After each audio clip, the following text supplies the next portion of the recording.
हजरत हंज़ला रज़ी अल्लाह ताला अन्हु को देखो, नई नई शादी हुई है और शादी की पहली ही रात जब वो अपने बीवी के साथ हैं, अल्लाह के प्यारे नबी की तरफ से ये ऐलान होता है मैदान जंग में जाना है, मैदान जिहाद में जाना है, लड़ाई का ऐलान हो चुका है। फौरन निकलने का ऑर्डर दे दिया गया, सारे सहाबा निकलने लगे। हजरत हंज़ला रज़ी अल्लाह ताला अन्हु भी अपनी बीवी को छोड़ करके जाने लगे। नई नवेली दुल्हन है, अभी पहली रात की मुलाकात है और हजरत हंज़ला ने तो अभी गुस्ल भी नहीं किया है, नापाकी के आलम में, जनाबत की हालत में बीवी को छोड़ करके जा रहे हैं। बीवी ने कहा कि कम से कम आप पाकी हासिल कर ले, कहा कि इतना टाइम नहीं है, अल्लाह के नबी की तरफ से ऐलान हो चुका है मैदान जंग में जाना है, मैं वापस अगर जिंदा आया तो मैं गुस्ल कर लूँगा, अभी मेरे पास गुस्ल करने की फुर्सत भी नहीं है। हजरत हंज़ला रज़ी अल्लाह ताला अन्हु उसी हालत में मैदान जंग में जाते और अल्लाह की राह में लड़ते लड़ते शहीद हो जाते हैं। जंग के बाद जब शहीदों की लाशों को इकट्ठा किया जाने लगा, अल्लाह के प्यारे नबी ने फरमाया, ओ लोगो, क्या इन लाशों में तुमको हंज़ला की लाश भी नजर आ रही है? सहाबा ने तलाश किया, हंज़ला की लाश मिली। सहाबा ने देखा हंज़ला के बालों से पानी गिर रहा है, ऐसा लग रहा है कि हंज़ला ने अभी गुस्ल किया है, ऐसा लग रहा है कि हंज़ला ने अभी उन्होंने अभी गुस्ल किया है, अभी उन्होंने अपने बदन के ऊपर पानी डाला है। सहाबा कहने लगे, अय अल्लाह के नबी, ये मंजर समझ में नहीं आ रहा है कि हंज़ला के बालों से पानी क्यों टपक रहा है। अल्लाह के नबी ने फरमाया, ओ लोगो, मैं फरिश्तों को देख रहा हूँ कि फरिश्ते हंज़ला को गुस्ल दे रहे हैं। ये जनाबत की हालत में जंग के मैदान में आए थे, ये नापाकी की आलम में जंग के मैदान में आए थे, और आज जब ये शहीद हो गए तो फरिश्ते इनको गुस्ल दे रहे हैं। बीवी से मोहब्बत थी, बीवी से प्यार था, मगर नबी से बढ़ करके प्यार नहीं था मेरे भाइयों। बीवी को छोड़ करके नबी के ऐलान पर गए और अल्लाह की राह में शहीद हो गए। ये थे नबी के सहाबा। कुल इन काना आबाउकुम व अबनाउकुम व इख्वानुकुम व अज़वाजुकुम व अशीरतुकुम व अम्वालुन इख्तरफ्तुमुहा व तिजारतुन तख्शौना कसादहा। सहाबा तिजारत से और बिजनेस से भी ज़्यादा अल्लाह के नबी से मोहब्बत करते थे। हज़रत सुहैब रूमी को देखो, ये बहुत बड़े बिजनेसमैन हैं, बहुत बड़े व्यापारी हैं, कारोबारी हैं। अल्लाह के प्यारे नबी मदीना जा चुके हैं, सारे सहाबा मदीना जा चुके हैं, कुछ सहाबा ऐसे हैं जो अभी तक मक्का में मौजूद हैं, उन्हीं में से हज़रत सुहैब रूमी भी हैं। सुहैब रूमी जो बचपन में गुलाम बन करके मक्का में आए थे और बाद में मक्का में रह करके उन्होंने पैसा कमाया, माल कमाया, बिजनेस किया, और आज सारा माल ले करके वो मदीना जाने लगे। जब सुहैब रूमी मदीना जाने लगे, मक्का के काफिरों ने उनकी ऊँट की नकेल को पकड़ लिया। कहा, है सुहैब कहाँ जा रहे हो? कहा, मैं यस्रिब जा रहा हूँ, मदीना जा रहा हूँ। कहा, है सुहैब, हम तुम्हें मदीना नहीं जाने देंगे। अतैतना सुलूकन ला माल लक। ऐ सुहैब, जब तुम मक्का में आए थे तुम्हारे पास एक फूटी कौड़ी नहीं थी, एक पैसा भी नहीं था, और आज जब तुमने पैसा कमा लिया तुम सारा का सारा माल लेकर के मदीना जा रहे हो। ऐ सुहैब, हम तुम्हें मदीना नहीं जाने देंगे, मदीना नहीं जाने देंगे। हजरत सुहैब ने कहा, मैं तो अपने नबी के बगैर नहीं रह सकता, मैं तो मदीना जाऊंगा। कहा, ठीक है, अगर तुम्हें जाना है तो तुम जाओ, लेकिन अपना माल और अपना पैसा ये तुमको छोड़ के जाना पड़ेगा। हजरत सुहैब रूमी रजी अल्लाह ताला अन्हु ने 10 सेकंड भी नहीं लगाया और सारा माल और जिंदगी भर की सारी कमाई उन्होंने मक्का वालों को दे दी और कहा कि अगर तुम ये पैसा ले लो और ये कमाई ले लो, लेकिन मुझे मदीना जाने की इजाज़त देते हो तो ठीक है, तुम ये पैसा ले लो, लेकिन मुझे मदीना जाने। हज़रत सुहैब रूमी ने अपनी ज़िंदगी भर की कमाई उनके हवाले कर दी और खाली हाथ वो मदीना पहुँचे। जब मदीना पहुँचे तो अल्लाह के नबी फजर की नमाज़ पढ़ा रहे थे हज़रत सुहैब रूमी जल्दी से पहुँचे, वज़ू किया, नमाज में शामिल हुए। जब अल्लाह के नबी ने सलाम फेरा, सुहैब रूमी को देखा, अल्लाह के नबी ने खड़े होकर के सुहैब रूमी को गले लगाया और आपने फरमाया, ऐ सुहैब रबिह तल भैया, रबिह तल भैया, ऐ सुहैब तूने बहुत फ़ायदे का सौदा किया है, तूने बहुत मुनाफे का सौदा किया है, तूने कोई घाटे का सौदा नहीं किया है, तूने सब कुछ कुर्बान करके अपने नबी का साथ दिया है, तूने बहुत मुनाफे का सौदा किया है। माल से मोहब्बत उनको भी थी मेरे भाई, ऐसा नहीं उनको माल से मोहब्बत नहीं थी, उनको माल की ज़रूरत नहीं थी, मगर एक मोहब्बत ऐसी थी कि उस मोहब्बत पर सारी मोहब्बतों को कुर्बान किया जा सकता है, और वो मोहब्बत थी रसूल की मोहब्बत, वो मोहब्बत थी अल्लाह की मोहब्बत। हज़रत सुहैब रूमी रज़ी अल्लाह ताला अन्हु ने अपना सब कुछ कुर्बान कर दिया और अल्लाह के प्यारे नबी के पास चले गए। ये थी सहाबा की नबी से मोहब्बत। हम क्या मोहब्बत का मतलब समझे? हमने तो मोहब्बत को मजाक बना के रख दिया। हम तो मोहब्बत के नाम पर वो सारे काम कर रहे हैं जिसकी नबी की सुन्नत में और नबी की शरीयत में जिसकी कोई गुंजाइश नहीं। मेरे प्यारे साथियों, जिसको नबी से मोहब्बत होगी वो नबी की इत्तिबा करेगा, वो नबी के नक्शे कदम पर चलेगा, वो नबी की सुन्नतों पर चलेगा। अल्लाह कुरान में कहता है, सूरह आल इमरान की आयत नंबर 41 में कहता है, कुल इन कुंतुम तुहिब्बून अल्लाह फत्तबिऊनी युहब्बिबकुमुल्लाह। ऐ नबी आप ऐलान कर दीजिए, अगर तुम अल्लाह से मोहब्बत करते हो तो नबी की इत्तिबा करो, नबी की पैरवी करो। सहाबा कैसे पैरवी करते थे अल्लाह के नबी? अल्लाह के नबी सहाबा के साथ जा रहे हैं, सफ़र के दौरान नमाज का टाइम हो गया। अल्लाह के नबी ने सहाबा से कहा कि जूता पहन करके नमाज पढ़ लो।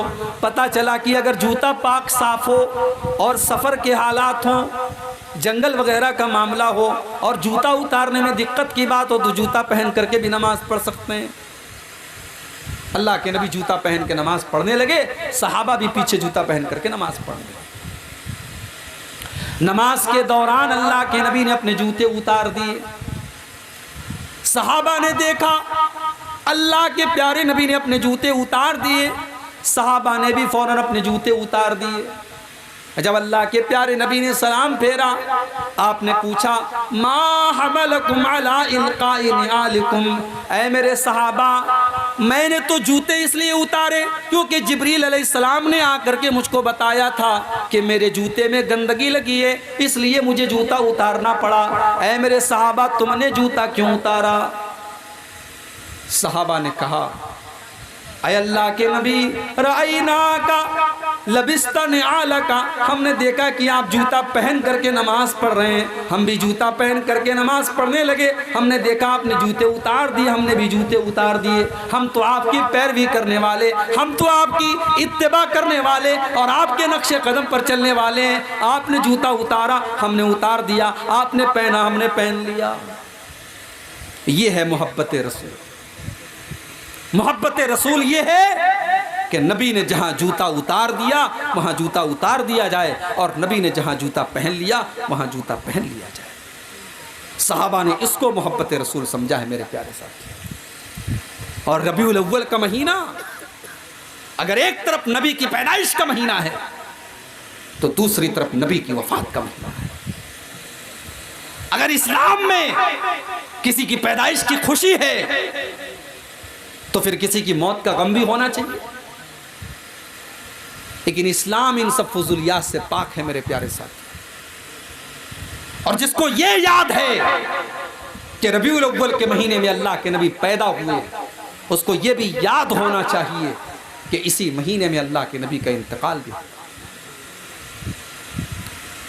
अच्छा, आपको ये पता है रबीउल अव्वल के पहले कौन सा महीना आता है? आप लोग बताइए, कौन सा महीना आता है रबीउल अव्वल के पहले? मालूम है? जनवरी, फरवरी, मार्च, अप्रैल सबको आता है। इस्लामी कैलेंडर के 12 महीनों का नाम भी हमें और आपको नहीं पता। वज़ा में तुम हो नसारा तो तमद्दुन में हुनूद, ये मुसलमान है जिन्हें देख के शर्माए। जो आज के मुसलमान को इस्लामी 12 महीनों के नाम भी नहीं पता। अगर पूछा जाए कि इस्लामी कैलेंडर का पहला महीना कौन है तो बहुत सारे लोग ये भी नहीं बता पाएंगे पहला महीना कौन सा है। रबीउल अव्वल के पहले महीना कौन सा आता है? सफर का। सफर की आखिरी तारीख थी 28 या 29 तारीख थी। एक अंसारी साहबी के जनाजे में अल्लाह के नबी गए हुए थे। जनाजे से आप लौट रहे थे, आपके सर में शदीद दर्द शुरू हुआ। आप जब घर पर तशरीफ लाए, आपने अम्मा आयशा से फरमाया, आयशा वारासाहु, मेरे सर में बहुत तेज दर्द हो रहा है।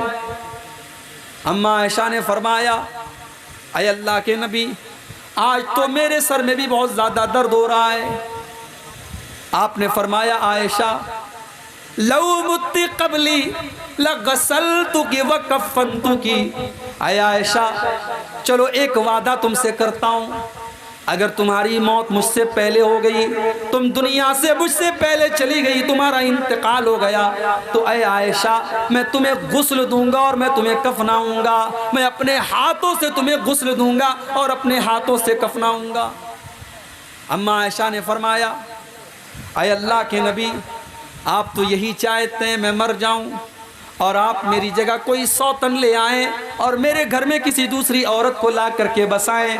आपने अम्मा आयशा के साथ हंसी मजाक भी किया, लेकिन मेरे प्यारे साथियों, यही दिन था जिस दिन से अल्लाह के नबी की बीमारी का आगाज़ हुआ, आपके मर्ज़ुल मौत का आगाज़ हुआ। और इस बीमारी के अंदर आप 13-14 दिन तक मुब्तला रहे और 12 रबीउल अव्वल को आपका इंतकाल हुआ।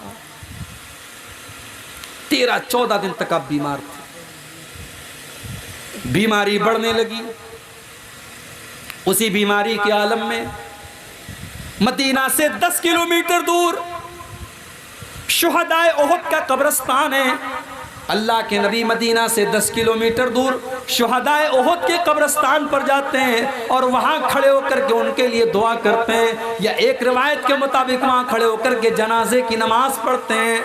8 साल के बाद जंग ओहद हुई है सन 2 हिजरी में। अल्लाह के नबी 8 साल के बाद जाकर के शुहदाए ओहद के लिए दुआए मग़फ़िरत करते हैं या जनाजे की नमाज पढ़ाते हैं। हदीस के अल्फाज हैं, अल्लाह के नबी ऐसा क्यों करते हैं? क्योंकि अल्लाह के नबी शुहदाए ओहद से अलविदा कह रहे थे और उनको ये बताने की कोशिश कर रहे थे कि ए ओहद में शहीद होने वाले मेरे सहाबा, मैं जल्द ही तुम्हारे पास आने वाला हूँ, मैं भी अल्लाह के पास आने वाला हूँ। एक दिन आप उसी बीमारी के आलम में बकी के कब्रिस्तान में जाते हैं और बकी के कब्रिस्तान में खड़े होकर के मग़फ़िरत की दुआ करते हैं। उसके बाद आप मस्जिद में आते हैं और मिंबर पर खड़े होते हैं और खुतबा देते हैं और खुतबे में फरमाते हैं, इन्नी बैना अयदीकुम फरतुन व अना अलैकुम शहीदुन। हो लोगो, मैं तुम सबसे आगे जाने वाला हूँ और मैं क़यामत के दिन तुम्हारे बारे में गवाही देने वाला हूँ और तुमसे मुलाकात हौज़े कौसर पर होगी और मैं यहाँ से अपने हौज़े कौसर को देख रहा हूँ। हो लोगो, मुझे ये डर नहीं है कि तुम मेरे बाद शिर्क करने लगोगे, मुझे डर है तो इस बात का डर है कि कहीं तुम दुनिया के फितने में न पड़ जाओ, कहीं दुनिया की रंगीनियों में न खो जाओ। बुध का दिन आया, वफात से 5 दिन पहले सोमवार को इंतकाल हुआ। सोमवार के पहले इतवार, इतवार के पहले सनीचर, सनीचर के पहले जुमा और जुमा के पहले जुमेरात और जुमेरात के पहले बुध का दिन है। बुध का दिन आता है, अल्लाह के नबी अपने सहाबा से कहते हैं कमज़ोरी महसूस हो रही है। कहते हैं 7 अलग अलग कुएं का पानी लाओ। 7 अलग अलग कुएं का पानी लाया गया। अल्लाह के नबी ने गुस्ल किया। गुस्ल करने के बाद आपने अपने सर के ऊपर पट्टी बांधी और मस्जिद में तशरीफ़ लाए और ज़ोहर की नमाज आपने पढ़ाई। ज़ोहर की नमाज पढ़ाने के बाद आपने खुतबा दिया और उस खुतबे में आपने फरमाया, इन्नल्लाह खय्यरा अब्दन बैना यख्तारा मा इंदहु व बैना ज़हरति दुनिया। अल्लाह ताला ने अपने एक बंदे को ये ऑप्शन दिया, ये चॉइस दी कि चाहो तो दुनिया की जीनत को ले लो, दुनिया की दौलत को ले लो, दुनिया की कुछ ज़िंदगी ले लो, और चाहो तो मेरे पास आ जाओ। अल्लाह के उस बंदे ने अल्लाह के पास जाने को पसंद किया और अल्लाह का वो बंदा अल्लाह के पास जाने के लिए तैयार हो गया। अभी नबी ने इतना ही कहा था, सहाबा का मजमा बैठा हुआ है, अबू बकर सिद्दीक भी बैठे और अबू बकर सिद्दीक की आंखों से आंसू बह रहे हैं। और अबू बकर सिद्दीक कहते हैं, फदैना कभी आबाइना व उम्महातिना, अय अल्लाह के नबी हमारे माँ बाप आपके ऊपर कुर्बान, हमारे माँ बाप आपके ऊपर कुर्बान। सहाबा हैरान है कि ये अबू बकर रो क्यों रहे हैं, अबू बकर की आंखों से आंसू क्यों बह रहे हैं, और अबू बकर बार बार ये क्यों कह रहे हैं कि अय अल्लाह के नबी हमारे माँ बाप आपके ऊपर कुर्बान हो।